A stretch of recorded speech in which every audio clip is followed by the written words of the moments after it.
We are 1 year into the ownership of our R1T dual motor max pack with the all-terrain tire package, and it has been a fantastic fun lap around the sun, over 17,000 miles of adventure, but not without challenges as well. I was just kind of summing up in my head for this video, like how much time has our truck spent in service getting things fixed? I think it's about 2 months of the last 12. Yeah, life on the bleeding edge demands some patience and sacrifice. The flip side, and let me go ahead and just start with some positives here. It's so easy with a Rivian. It is so easy to kind of nitpick things.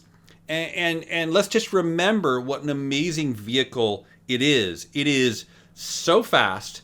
It is so well-mannered and great to drive on a road trip. It is so capable off-road. It is so great in inclement weather. We just literally last weekend we were in Yosemite and it just snowed and stuff. It's just an amazing vehicle in a package that's actually small enough to fit in my garage. You know, maybe a Cybertruck would be able to do okay. Maybe an F-150 Raptor would be fun and amazing. There's various other maybes. None of them will fit in my garage. So literally, you know, I guess maybe a taco, but you know, are there turbo awesome tacos that'll do sub 4 seconds, 0 to 60 times and just be, you know, amazing to pass and knife through traffic and daily drive back and forth to work and blah, blah, blah. No, that vehicle doesn't exist except from Rivian. So those accolades being said, I'm going to go ahead and go through the service history on all the challenges we've had involving Rivian service. And then also Monica, she's going to go through her like top list of things she hates about Rivian. And the fun thing is that she actually wrote this list down a year ago. We never got around to actually shooting the video. And so now it's kind of neat to go back and kind of see which things she still hates and which things she's kind of gotten used to. And then we'll go ahead and wrap up with, you know, how the range has been with the Max Pack, how has battery degradation been going, those kind of fun things. Service problem number 1 started on day 2 of ownership. Basically in the morning, the little light came on, or the little icon on the screen for low windshield washer fluid. Seemed really cheap to me that Rivian would not deliver the vehicle with a full windshield washer fluid tank. So with some trepidation, I went ahead and got a gallon of fluid and was pouring it in, and it came right back out onto the floor. Now, if this was the middle of summer, it wouldn't have been a big deal. But since this was exactly basically a year ago, end of November, start of December, we had ski trips planned and stuff. And, you know, getting the snow and slime and crud off your windshield in ski season is really important and needs some extra fluid. And like trying to squirt it on from the side of the windshield or something really was not going to work right. So I messaged them and basically said, you know, this needs solving ASAP. This is essentially a new vehicle problem. Let's get it solved. Oh, by the way, at the same time, also, the truck was a little squirrely over bumps, and so I asked for an alignment. And then also, on one of the gear tunnel doors, there was like a little excess glue where it's bonded together, which you could actually see through the panel gaps. I mean, it's not a big deal at all, but I went ahead and mentioned those 3 things. Service appointments in San Jose here in Silicon Valley were way out. And so actually I went to Sacramento to go ahead and get serviced. They were able to take care of it nice and quick, all 3 issues. It drove much better after the alignment. Everything was resolved. Apparently, like just the hosing to the windshield washer tank was not clamped properly, so it just leaked. Nonetheless, it went in for a few days. I got a loaner car, and I think they got it back to me. I think it was less than a week, just a few days. Issue number 2 didn't require a lot of time in service, but definitely was an interesting kind of moment, and so it's worth mentioning. We were on our road trip from California out to Texas to go see the total eclipse back in April. And if you haven't seen that video, go click up in the corner. That's a great story. And so on that road trip, like for the first time, we took our vehicle down to sub 5% state of charge. And that caused a BMS freakout where basically the vehicle would no longer charge properly anymore. It was very unhappy. We did a vehicle reboot that brought it back to life. And then we continued on to Austin. When we were to Austin, we went to service there, and they went ahead and did a diagnostic. They said nothing was wrong. It was some sort of software issue. Again, probably BMS issue of some sort. And it should be fixed in a future software update. I've seen nothing about that in any sort of the official release notes, but probably some sort of under the covers kind of software update. I have since driven the vehicle all the way down to 0% and 1 mile of range and had no issues. So that never recurred. That's great. Nonetheless, it was a very exciting moment on our road trip. Issue number 3 was a little more problematic. Basically, the tailgate refused to open all of a sudden. And we pushed the button a million times, pried the tailgate this way and that way, pushed it in, pulled it out, tried everything mechanically we could think of. Nothing would let the latch release and get that tailgate to come down. This was a big problem because we have the manual tonneau cover from Rivian. And those are basically just kind of aluminum slats which slide into the groove, the track, for the automatic tonneau cover. And so there was no way to open it without lowering the tailgate down. So we could not get into the bed. Furthermore, we had a cooler, our Dometic electric cooler, plugged into the power outlet, and inside of it was a substantial amount of frozen fish. Long story, I'm not going to go into why.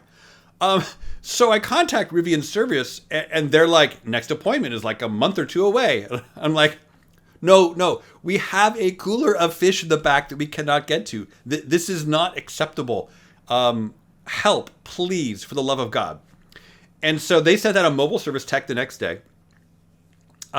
He actually was we raised the suspension up full height, and he was digging into the wheel liners in the back and trying to work his way up to be able to access the latch, or the cable to the latch.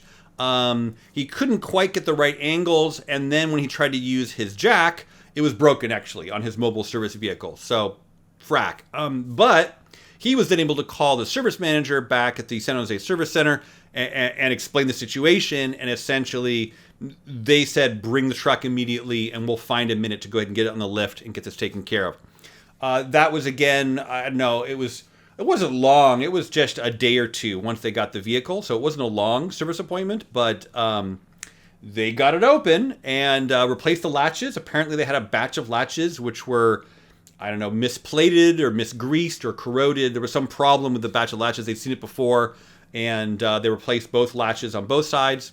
All done. Service appointment number 4 was just to kind of take care of some cosmetic details. Inside one of the doors was a screw that was just, in a shape of a screw, as you can imagine, kind of oblongly rolling around inside the door. Every time I turned a corner, every time you could open the door and you could shake it back and forth, you could hear it rolling around inside the door. And then also in the center console, there's some USB-C ports, and there's kind of a felt surfaced plastic liner, and essentially that was not mated up properly with the USB port plugs.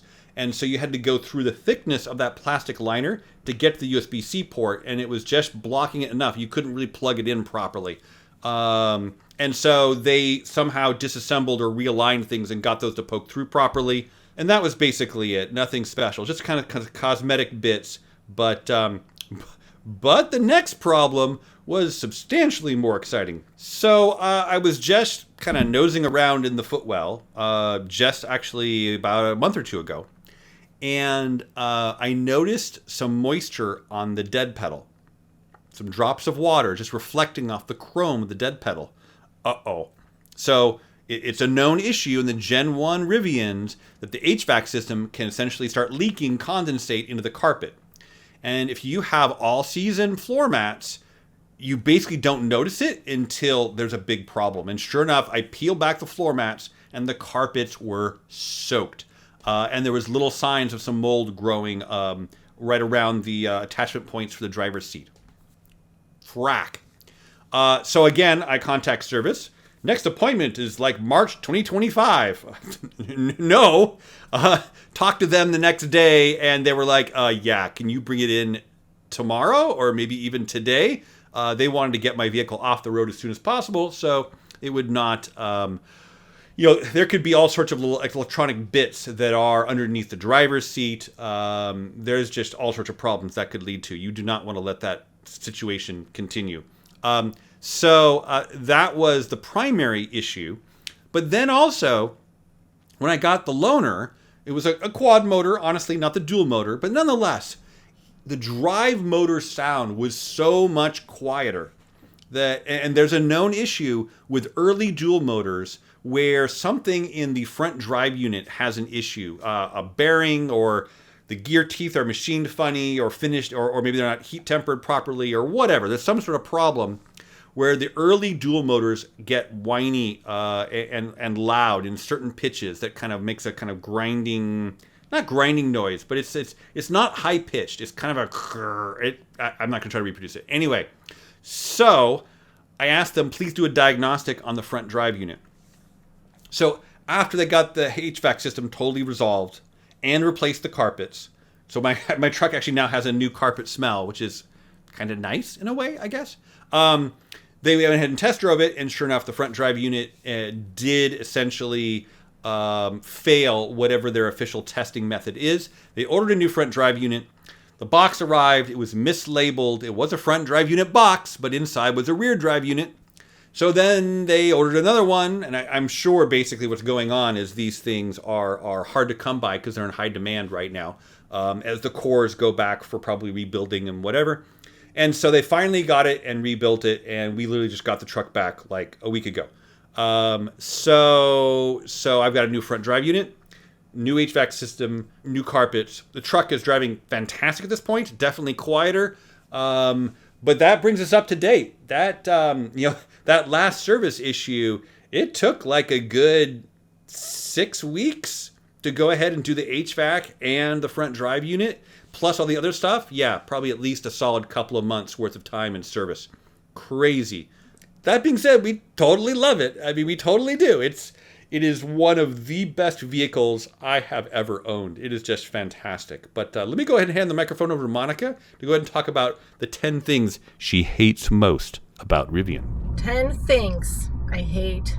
10 stupid things about Rivian. 10 stupid things. Okay, so number one. Front face look. Mm-hmm. To me, the headlights look like googly eyes of the toy car. It is distinctive. Mm-hmm. The distinctive look. You can recognize Rivian from miles away. There's a Rivian. There's a Rivian. It's not my preference. Yeah. Okay. The number two is that most of the controls in the car are in the touchscreen. And that's kind of a trend of all modern cars. They kind of adopted it from Tesla. I really don't like it. And also, like when we're on a bumpy road or something, I try to like adjust temperature, right? Like I many times I miss the button where I'm supposed to. Anyway, so yeah, I think I've seen some articles where, traditional car makers are kind of going back to, at least some are, as a differentiator. Yeah. Normal buttons, which in my opinion are more safe to control, especially when you want to kind of do something, adjust something during driving. Like even the air control, like the fucking angle of a vent, like it's through the touch screen, and you have to find the screen of it, right? Then you have to push multiple buttons to adjust it. It's like, in my Audi, I just well, so there's one good thing about it. The one good thing is that you have presets now. And so like when we did our road trip to Texas, right, that function wasn't in the software yet. And so it's like, what's the freaking point of virtual vent controls if it doesn't swap with as a driver swaps, right? Because then you have to re-aim them every time to personal preferences. So at least there's presets now. It makes a little bit of sense, but I would take physical. I admit, that's cool. Having presets that automatically adjusts to, and you have A/B, so you want to have lots of blast or you want to just relax blast. So that's cool, but again, not a fan of central car control function through the touchscreen. Yep. Okay, number 3, turn signal sound. Turn signal sound. Can you hear it? I don't know if the camera can pick it up, but anybody with a Rivian knows exactly what you're talking about. I think it plays out of this speaker here. So weird. And give us options, right? You know, it's just like a little WAV file in the computer, right? Give us some choices, not this little like water dripping on plastic kind of. So yeah, that didn't warm up over the year to that either. Put up with it, but not warm up. Yeah. Number 4, no glove box. And in general, the storage situation in the car is very scarce. You have here the side door pocket. You have between your legs at the kind of front side of the seat, there is tiny pocket here, and then there is a big kind of storage area, open storage area, kind of like a cubby right here where the thieves can see it easily, right? Yeah, between the seats, and then a big storage right here, super deep. Yeah, this tray is aftermarket. Normally it's just this deep pit of despair where you could put like a gallon of milk or something. It's like ridiculous. It's so useless. And yeah, what's supposed to happen? Like I get pulled over by cops and like license and registration. I'm going to go down here and reach under my seat and grab something. Yeah, that's going to go off really well. So Rivian, to compensate that, now overcompensate. In the R2, they designed 2 glove boxes. For one car. Number 5 is the gear tunnel door and tailgate. They don't have any handle that you can kind of easily close it. And so you have to kind of grab it and when you go and push. And so when you go off-roading, it's dirty, muddy, dusty, sandy. You just end up with that over your hands super dirty. And not that like a handle wouldn't get dusty too, but it would give you a consistent place to touch. Number 6 is the cell phone based car opening. Oh yeah, proximity locking. Yeah, proximity locking never worked. It's shit. It's like we literally parked the car underneath the condo with his cell phone on the side table by the window.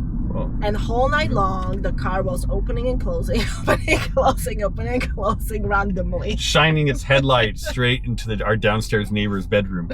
It seems like if it's like within reach or not within reach, it works okay. But if the signal is like 50-50, wherever it is resting for either the key fob or your cell phone, it has a real hard time not being stupid.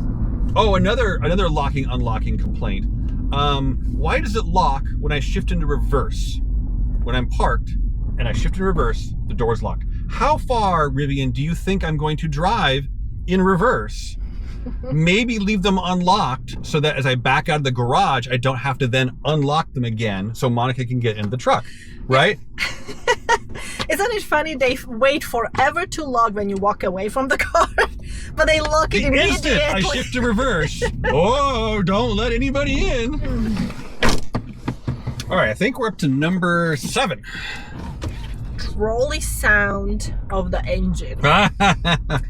So, especially when the car accelerates, it's kind of that, kind of like when you're in an electric trolley. She means like an Eastern European electric trolley car that she like rode to school when she was a kid, right? It's like really like a bare electric. Anyway, again, and this comes in my mind, right? This is my personal preference, I assume, I guess.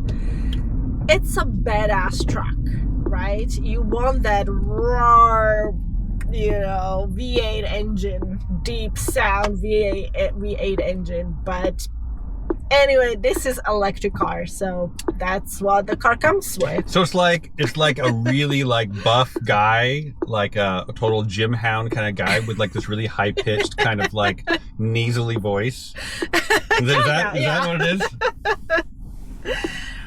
But I'm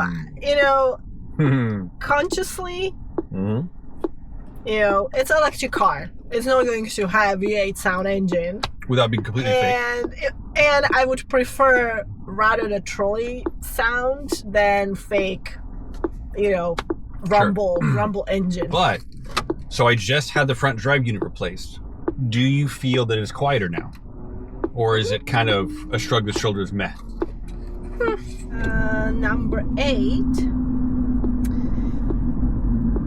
And that's kind of a part again of the storage story around this car. So there are the door handles. Oh. Yeah.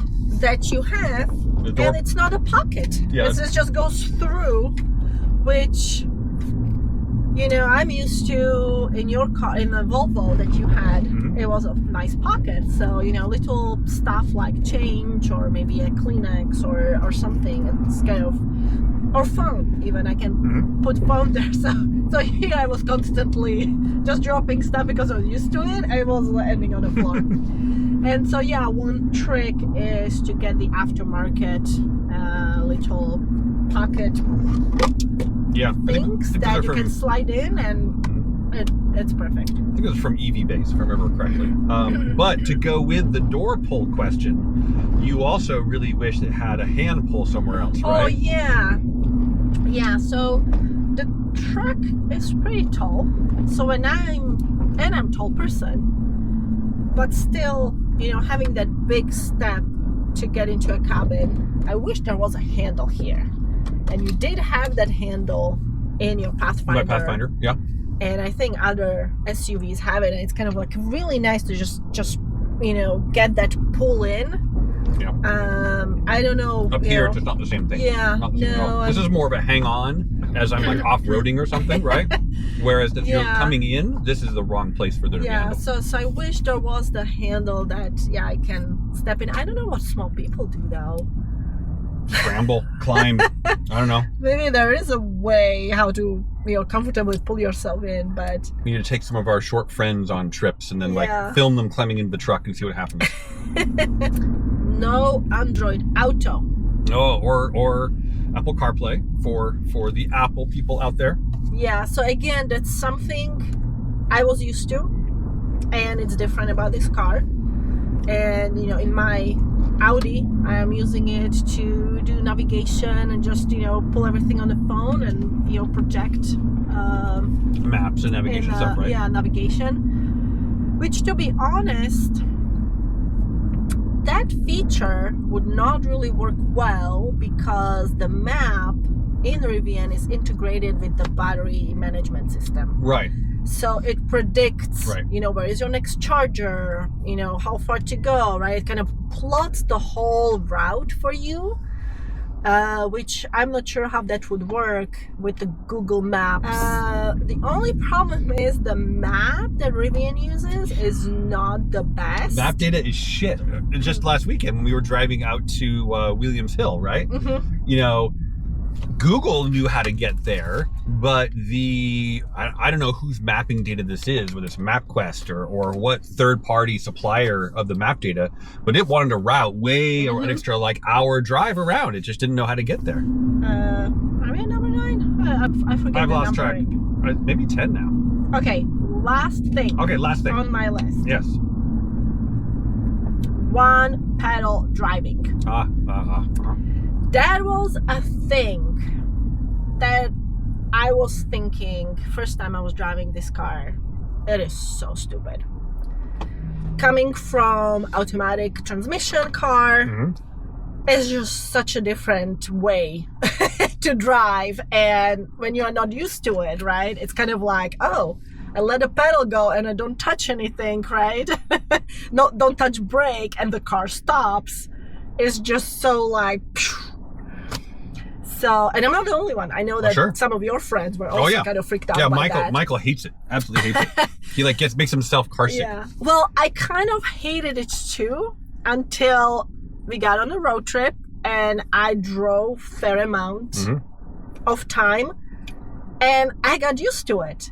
And then I got back to my car and I'm like, I'm kind of missing one pedal driving because it made me feel that I'm more in control of the car with one pedal. Now, not having the creep function. that's a little bit kind of something you really have to make sure that you are in the gear you want to be. But it was just that, you know, when you drift in the direction you've shifted into, Yeah. you know what Where direction you're you're going to go before you touch the throttle. Yeah. Whereas in this, you don't. And so if it surprises you and it goes the direction you're not expecting, And you have to, in order to move, you have to touch push, it. Sure, yeah. push the gas pedal, The throttle, yeah. the throttle. And so, yeah, you kind of, you know, suddenly go to the direction you're not expecting. And Hilarity ensues. yeah. Ah! So when we were, again, road tripping in Moab and we ended at the edge of the cliff, we 100% made sure we're in the right gear. Total verbal cross-checking. I am in drive. You are in drive. Driving. Okay, and you know, that was my 10 things that when he brought Rivian almost exactly a year ago, I was like not impressed, I must say.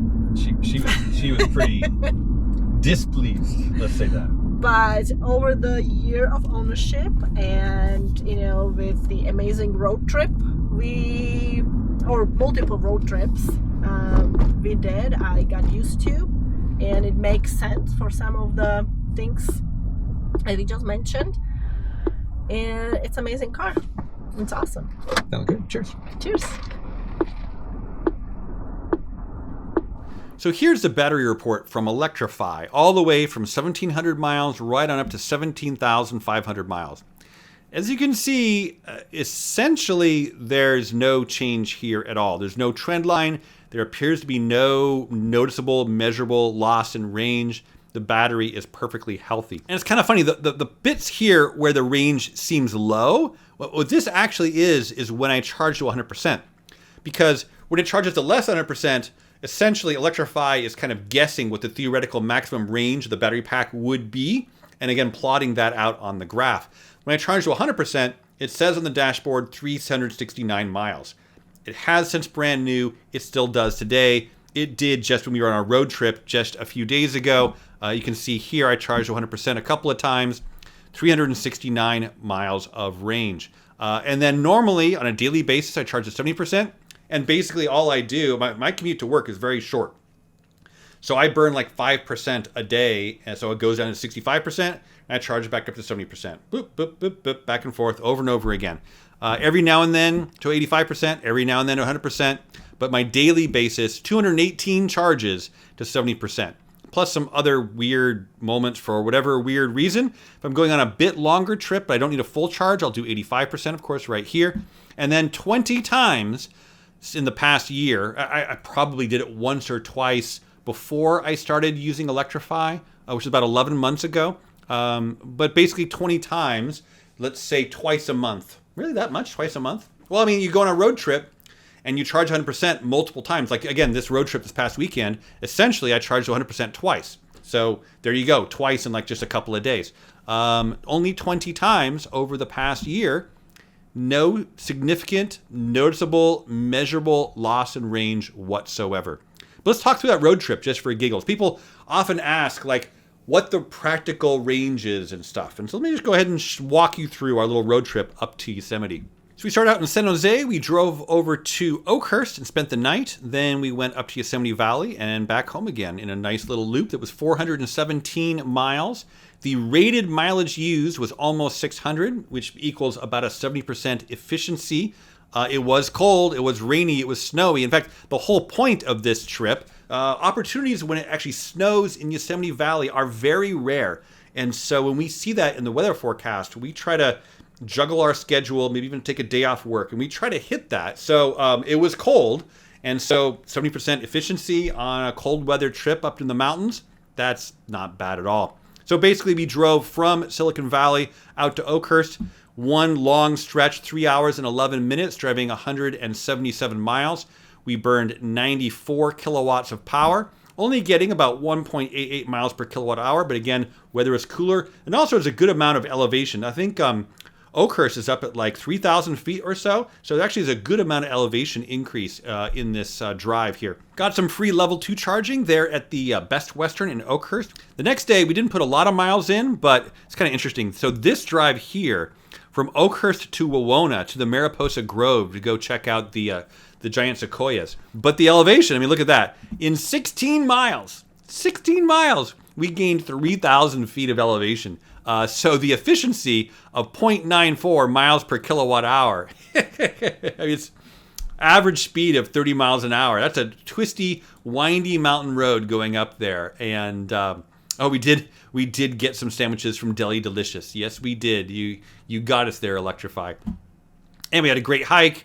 Actually, after the hike, speaking of Deli Delicious, we had one of those amazing Rivian moments where all the pieces of Rivian-ness are coming together. So we had the heater blasting to go ahead and dry out our gear that we had kind of hung up in the back seat.